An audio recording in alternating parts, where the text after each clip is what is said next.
നമ്മുടെ ശരീരത്തെ ഒരു പ്രഷർ കുക്കറിനോട് താരതമ്യം ചെയ്യുക. ഒരു പ്രഷർ കുക്കർ അതിൻ്റെ നീരാവി പുറത്തുവിടുന്ന ആ വെയിറ്റ് അടഞ്ഞുപോയി എന്ന് വിചാരിക്കുക. ഇപ്പോൾ പ്രഷർ കുക്കർ അടിയിൽ നല്ല ചൂടിലാണ്. അതിനകത്ത് നീരാവി സമ്മർദ്ദമുണ്ടാക്കിക്കൊണ്ടിരിക്കുന്നുണ്ട്. അതിൻ്റെ മൂടി തുറക്കുന്നുമില്ല, അതിൻ്റെ വെയിറ്റ് ആണെങ്കിൽ പൊങ്ങുന്നുമില്ല. അങ്ങനെയാകുമ്പോൾ പ്രഷർ കുക്കറിനകത്ത് മർദ്ദം വർദ്ധിച്ചുകൊണ്ടിരിക്കും. ഇപ്പോൾ കുക്കർ വളരെയധികം സമ്മർദ്ദത്തിലാണ്. അതിൻ്റെ വെയിറ്റ് പൊങ്ങുന്നുമില്ല, അതിനകത്തുള്ള നീരാവി പോകുന്നുമില്ല. ഈ ഒരു അവസ്ഥയിൽ ഈ പ്രഷർ കുക്കറിന്റെ കണ്ടെയ്നർ വലിയ സമ്മർദ്ദത്തിലാവും. ഇതിന് സമ്മർദ്ദം പിടിച്ചു നിൽക്കാൻ കഴിയാത്ത അവസ്ഥ വരുമ്പോൾ അത് പ്രഷർ കുക്കറിലെ ഏറ്റവും ദുർബലമായ പോയിന്റിലേക്ക് ശ്രദ്ധ കേന്ദ്രീകരിക്കും. പ്രഷർ കുക്കറിന്റെ ഏറ്റവും ദുർബലമായ പോയിന്റ് തകർന്ന് പൊട്ടിത്തെറിച്ച് ആ പ്രഷർ പുറത്തേക്ക് വരും. ഇതുപോലെയാണ് സൈക്കോസൊമാറ്റിക് ഡിസോർഡറുകൾ പ്രവർത്തിക്കുന്നത്.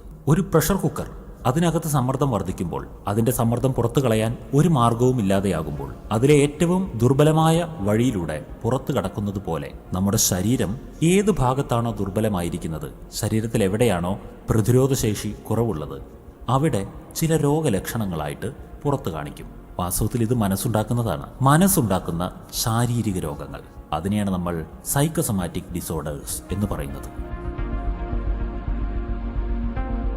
ഒരു വ്യക്തി വളരെയധികം സമ്മർദ്ദത്തിലായിരിക്കുന്നു. അദ്ദേഹത്തിൻ്റെ മനസ്സിൽ തോന്നുന്ന ഒരു ഇമോഷൻസിനെയും പുറത്തുവിടുന്നില്ല.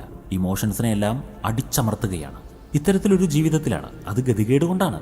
എന്നാൽ ഇങ്ങനെ ഈ വ്യക്തി തുടരുകയാണെന്നുണ്ടെങ്കിൽ ഒരു പരിധിവരെ മാത്രമേ ആ വ്യക്തിക്ക് ഈ രീതിയിൽ തുടരാൻ കഴിയുകയുള്ളൂ. അതുകൊണ്ടാണ് ഞാൻ പലപ്പോഴും പറയാറുള്ളത്, ഒരാളും ആ വ്യക്തിയുടെ കപ്പാസിറ്റിയുടെ അപ്പുറം കയറി സഹിക്കാൻ പോകരുത് എന്ന്.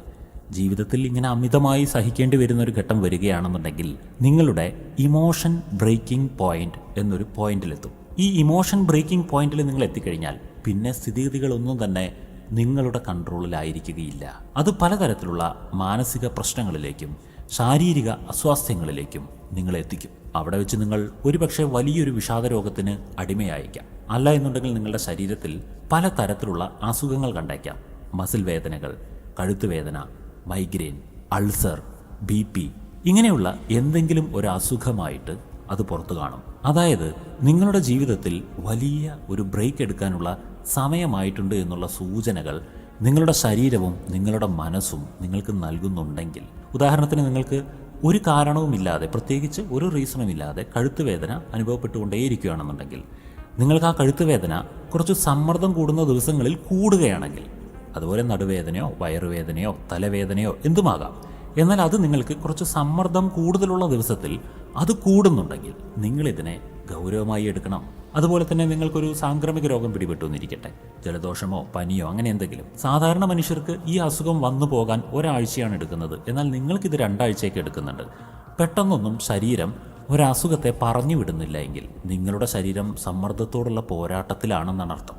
അതുമൂലമാണ് സൈക്കോസൊമാറ്റിക് ഡിസോർഡർ ഉള്ളവർക്ക് ശരീരം സ്വയമേവ ചില അസുഖങ്ങൾ ഉണ്ടാക്കുകയോ എന്തെങ്കിലും അസുഖങ്ങൾ പിടിപെട്ട് കഴിഞ്ഞാൽ ആ അസുഖത്തിൽ നിന്ന് ശരീരം പഴയ അവസ്ഥയിലേക്ക് തിരിച്ചെത്താൻ വളരെയധികം വൈകുകയോ ചെയ്യുന്നത്. എന്താണ് സൈക്കോസൊമാറ്റിക് ഡിസോർഡർ?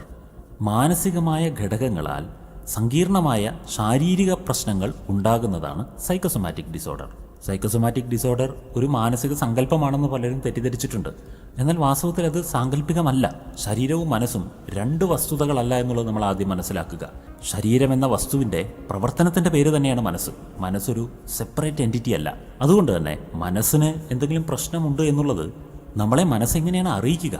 മനസ്സിൻ്റെ വേദനകളെ നമ്മൾ ശ്രദ്ധിക്കുന്നേ ഇല്ല എങ്കിൽ അത് മനസ്സല്ലേ, സാരമില്ലല്ലോ, അത് ശരിയാവും എന്നൊക്കെ ചിന്തിച്ച് നമ്മളതിനെ തഴയുകയാണെങ്കിൽ മനസ്സ് എങ്ങനെയാണ് അതിനെ സീരിയസ് ആക്കി മാറ്റുക? അതിന് നമ്മുടെ ശരീരത്തിൽ എന്തെങ്കിലും ബുദ്ധിമുട്ടുകൾ ഉണ്ടാക്കുക തന്നെ വേണം.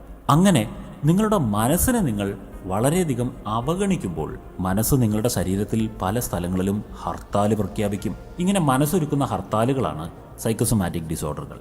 ദഹന പ്രശ്നങ്ങളുണ്ടാകാം, തലകറക്കം, തലവേദന, പേശിവേദന, ഹൃദയ സമ്മർദ്ദം കൂടുന്നത്, ഇങ്ങനെയുള്ള പല പ്രശ്നങ്ങളും ഉണ്ടായേക്കാം. അല്ലെങ്കിൽ ലൈംഗികമായ പല പ്രശ്നങ്ങളും നിങ്ങൾക്ക് അനുഭവപ്പെട്ടേക്കാം. മെൻസ്ട്രൽ പീരീഡ്സിൽ പല പ്രശ്നങ്ങളും അനുഭവപ്പെട്ടേക്കാം. കൗമാരപ്രായക്കാരാണെന്നുണ്ടെങ്കിൽ വലിയ ഹോർമോണൽ ഷിഫ്റ്റുകൾ ഉണ്ടാവുകയും ചിലപ്പോൾ വലിയ വിഷാദ രോഗത്തിലേക്കോ അല്ലെങ്കിൽ ആങ്സൈറ്റിയിലേക്കോ മറ്റോ പോവുകയോ ചെയ്തേക്കാം.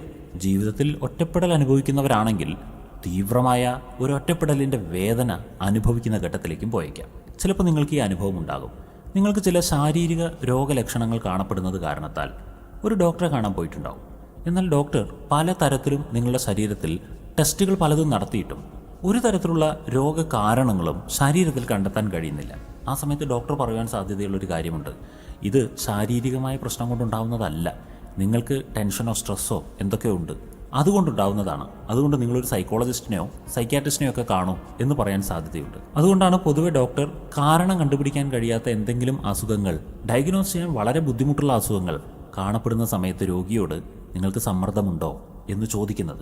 അവിടെ നിന്നും ഡോക്ടർ നിങ്ങളെ ഒരു മാനസികാരോഗ്യ പ്രൊഫഷണലിൻ്റെ അടുത്തേക്ക് റെഫർ ചെയ്യുകയാണ് ചെയ്യുക. എന്നാൽ ഇതിനർത്ഥം നിങ്ങളുടെ ശാരീരികമായ രോഗങ്ങൾക്കെല്ലാം മാനസികമായ ചികിത്സ മാത്രമേ ആവശ്യമുള്ളൂ എന്നൊന്നുമല്ല. എന്നാൽ മനസ്സിൽ നിന്നുണ്ടാകുന്ന രോഗങ്ങളാണോ ഇത് എന്നുള്ളത് ഒന്ന് ഉറപ്പുവരുത്തേണ്ടത് ആവശ്യമാണ്. അങ്ങനെയെങ്കിൽ ഇതിനുള്ള ശാരീരിക ചികിത്സയോടൊപ്പം തന്നെ മാനസിക ചികിത്സയും കൂടെ നടക്കുകയാണെങ്കിൽ മാത്രമേ നമ്മുടെ ശരീരത്തിനെയും മനസ്സിനെയും നമുക്ക് രക്ഷിക്കുവാൻ സാധിക്കുള്ളൂ.